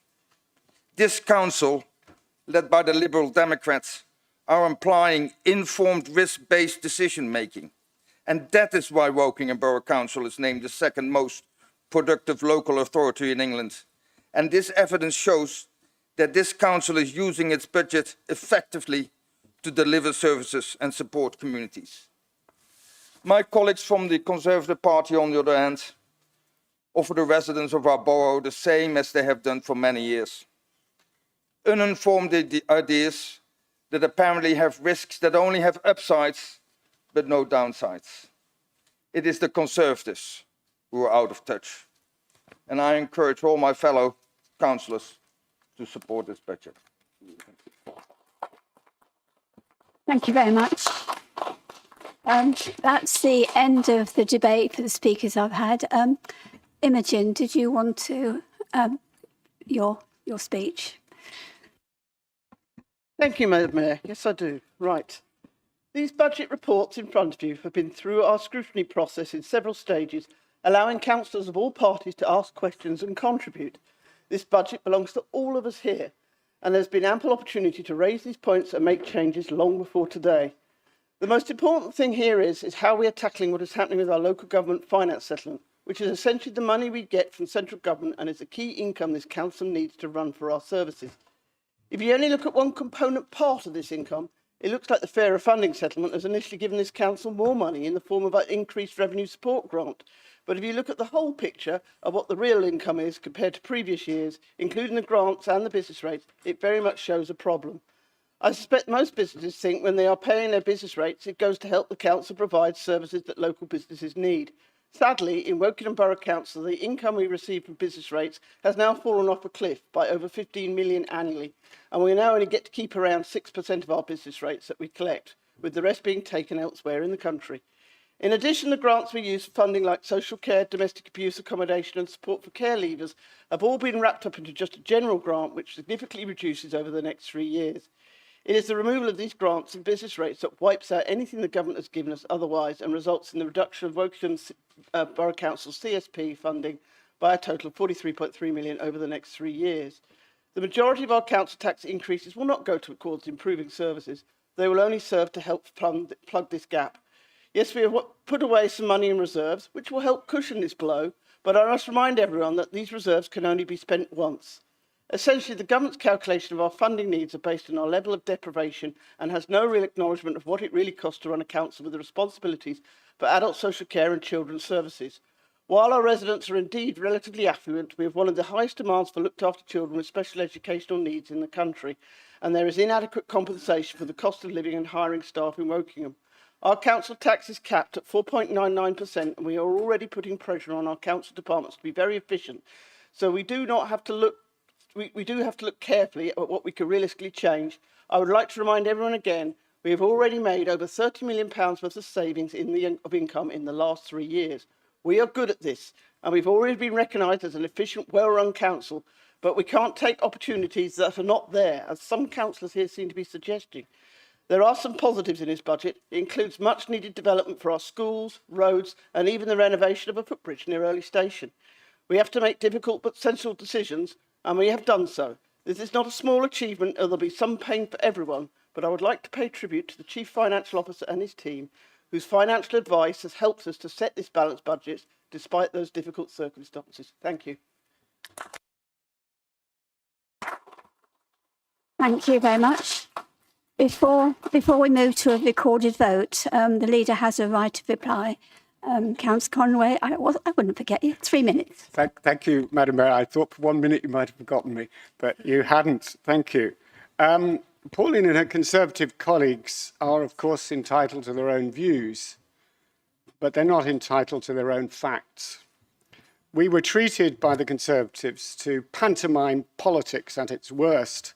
I had hoped for better from her party than an unremittingly negative attack on the Liberal Democrats and Labour. But as always, they show that they have only one register: attack.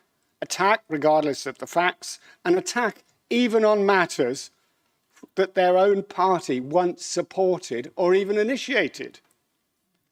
The claim that we failed to campaign for a better deal from the government is a complete travesty. And 3,000 members of the public in Wokingham supported this non-campaign to persuade the government. So I'm afraid you seem to have missed that out.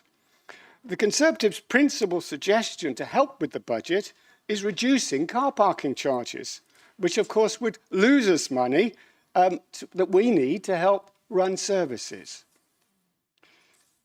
I thank Rachel for engaging more forensically with the budget, but I'm afraid I can't agree with her conclusions. We have more certainty in a 3-year finance settlement, that's true, but we also have an intensely unfavourable settlement. That's also true. But the government's approach to DSG appears positive for Wokingham, and I welcome it, but welcome it a little cautiously because we don't yet know the details, and we won't know them until the autumn. So we obviously could not possibly take account of that in this year's budget.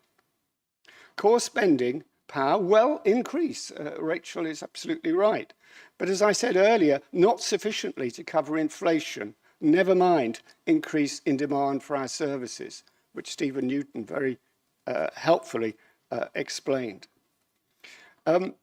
Marie-Louise criticises savings, but offers no alternatives and seems to lose sight of why we need to make such savings, because we have lost our funding cut by central government. This budget has been constructed in the most difficult of circumstances. Prudent, far-sighted and ambitious. I commend it to all councillors.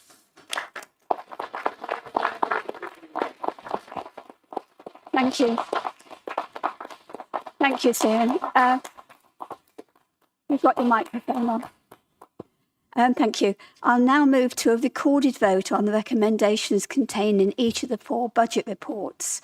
Each report needs to be taken. Pauline? Could we please request a split vote on item 112.4?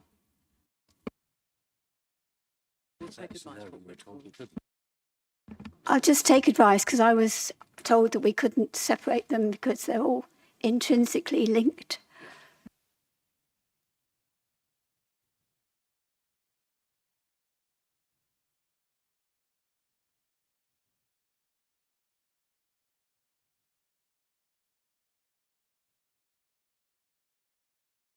She's just asking. Pauline, could you just confirm what you're asking for?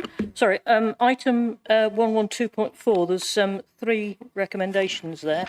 Yeah. I'd like to have a split vote on each recommendation, please. Oh, I see.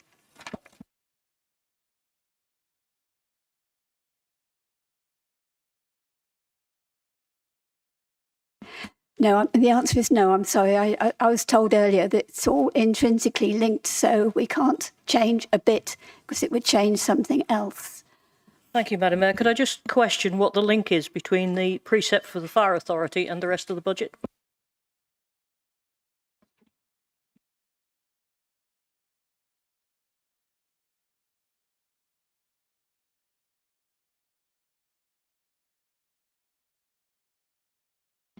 It's all part of the statutory resolutions, I'm told. Sorry, I can't be more precise than that. Okay, so we now will be moving to the recorded vote. Members do not have to request recorded votes on this item, as it's a legal requirement for all motions and amendments on the budget. First of all, we have the recommendations contained in the Housing Revenue Account Budget 26-27 report on page 41. I'd like to ask the Chief Executive to take the recorded vote. So, please can you state for, against or abstention? So Councillor Alawat. Abstain. Councillor Ainsley. For. Abstain. Councillor Alder. For. Councillor Alvey. For. Councillor Andrea. For. Councillor Ashwell. For. Councillor Barley.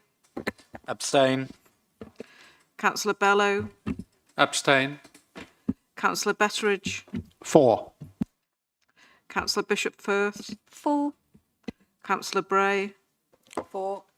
Councillor Brunel Walker. For. Councillor Burgess. Abstain. Councillor Conway. For. Councillor Cook. For. Councillor Edmonds. Abstain.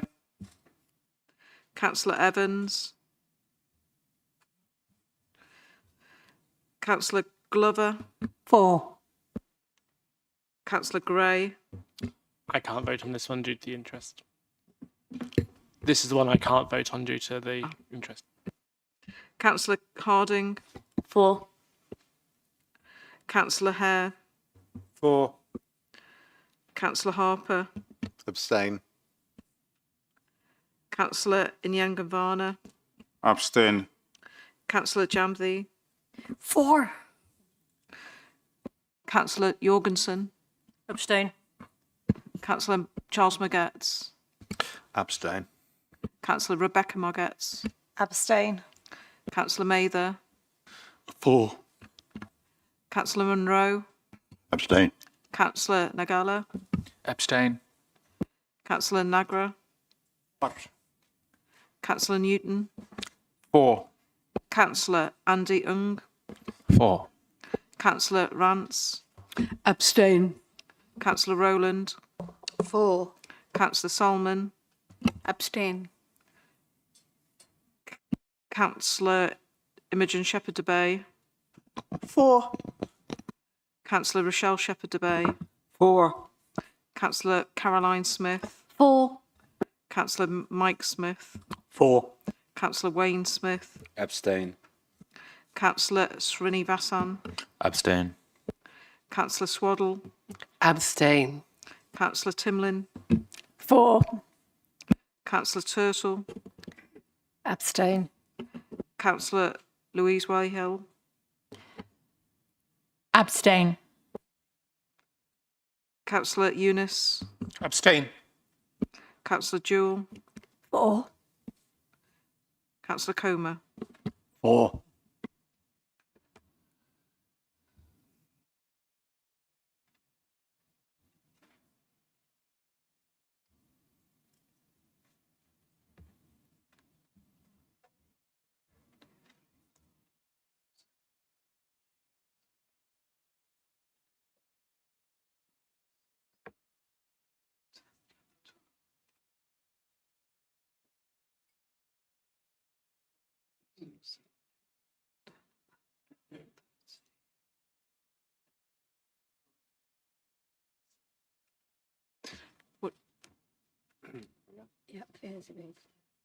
Yeah. It's carried. Thank you. We now move to the recommendations contained in the Capital Programme and Strategy 2629 report on page 53. Again, I'll ask the Chief Executive to take a recorded vote. Councillor Alowat. Against. Councillor Ainsley. For. Councillor Akhtar. Against. Councillor Alder.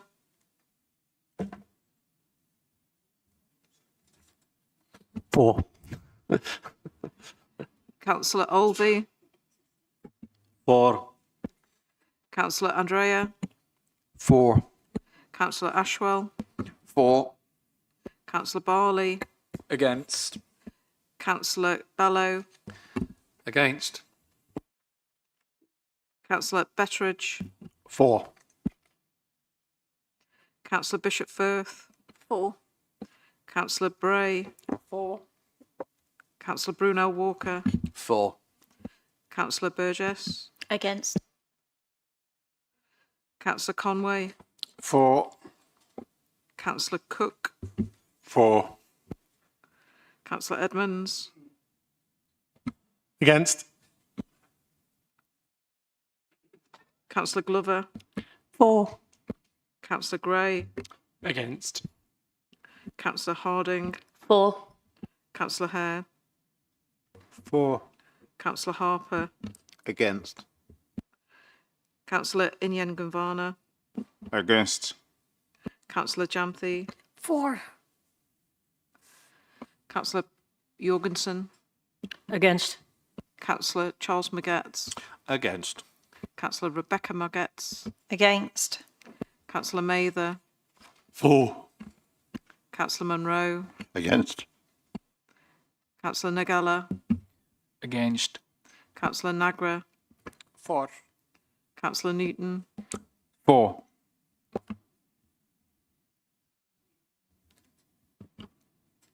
For. Councillor Rance. Against. Councillor Rowland. For. Councillor Solomon. Against. Councillor Imogen Shepherd de Bay. For. Councillor Rochelle Shepherd de Bay. For. Councillor Caroline Smith. For. Councillor Mike Smith. For. Councillor Wayne Smith. Against. Councillor Srinivasan. Against. Councillor Swaddle. Against. Councillor Timlin. For. Councillor Turtle. Against. Councillor Wayhill. Against. Councillor Eunice. Against. Councillor Jewell. For. Councillor Comer. For.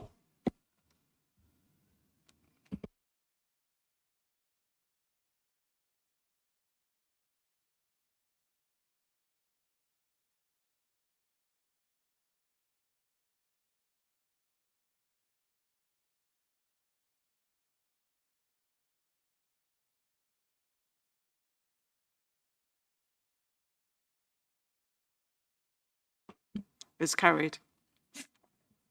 Thank you very much. Move on then to the third item, which is recommendations in the Treasury Management Strategy 2629 report on page 91. We'd like to Chief Executive to have the recorded vote. Councillor Alawat. Against. Councillor Ainsley. For. Councillor Akhtar. Against. Councillor Alder. For.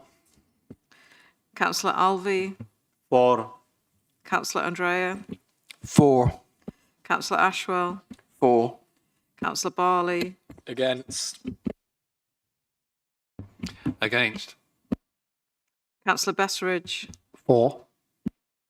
Councillor Bishop Firth. For. Councillor Bray. For. Councillor Bruno Walker. For. Councillor Burgess. Against. Councillor Conway. For. Councillor Cook. For. Councillor Edmonds. Against. Councillor Glover. For. Councillor Gray. Against. Councillor Harding. For. Councillor Hare. For. Councillor Harper. Against. Councillor Inyanganvana. Against. Councillor Janthe. For. Councillor Pauline Jorgensen. Against. Councillor Charles Magetz. Against. Councillor Rebecca Magetz. Against. Councillor Mather. For. Councillor Monroe. Against. Councillor Nagella. Against. Councillor Nagra. For. Councillor Newton. For. Andy Ung. For. Councillor Rance. Against. Councillor Rowland. For. Councillor Solman. Against. Councillor Imogen Shepherd de Bay. For. Councillor Rochelle Shepherd de Bay. For. For. Councillor Mike Smith. For. Councillor Wayne Smith. Against. Councillor Srinivasan. Against. Councillor Swaddle. Against. Councillor Timlin. For. Councillor Turtle. Against. Councillor Wayhill. Against. Councillor Eunice. Against. Councillor Jewell. For. Councillor Comer. For.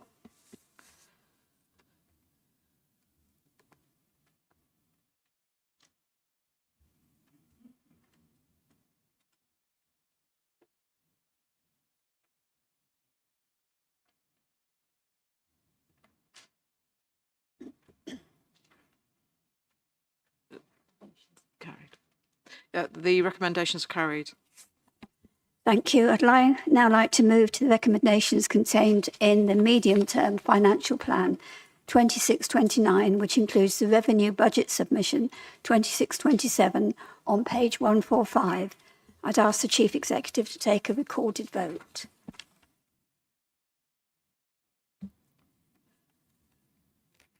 Councillor Alawat.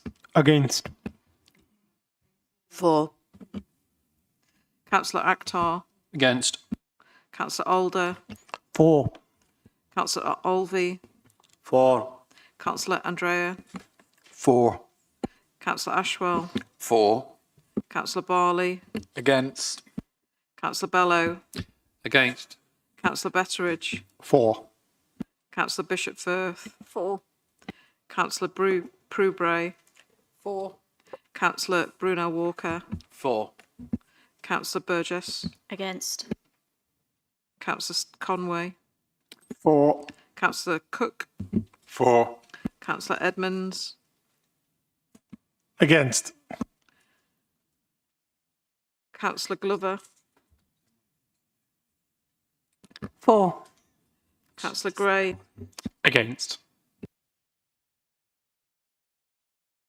Councillor Harding. For. Councillor Hare. For. Councillor Harper. Against. Councillor Inyanganvana. Against. Councillor Janthe. For. Councillor Jorgensen. Against. Councillor Charles Magetz. Against. Councillor Rebecca Magetz. Against. Councillor Mather. For. Councillor Munro. Against. Councillor Nagala. Against. For. Councillor Newton. For. For. Councillor Rance. Against. Councillor Rowland. For. Councillor Solomon. Against. Councillor Imogen Shepherd-Debay. For. Councillor Rochelle Shepherd-Debay. For. Councillor Caroline Smith. For. Councillor Mike Smith. For. Councillor Wayne Smith. Against. Councillor Srinivasan. Against. Councillor Swaddle. Against. Councillor Tim. For. Councillor Turtle. Against. Councillor Wayhill. Against. Councillor Eunice. Against. Councillor Jewell. For. Councillor Comer. For.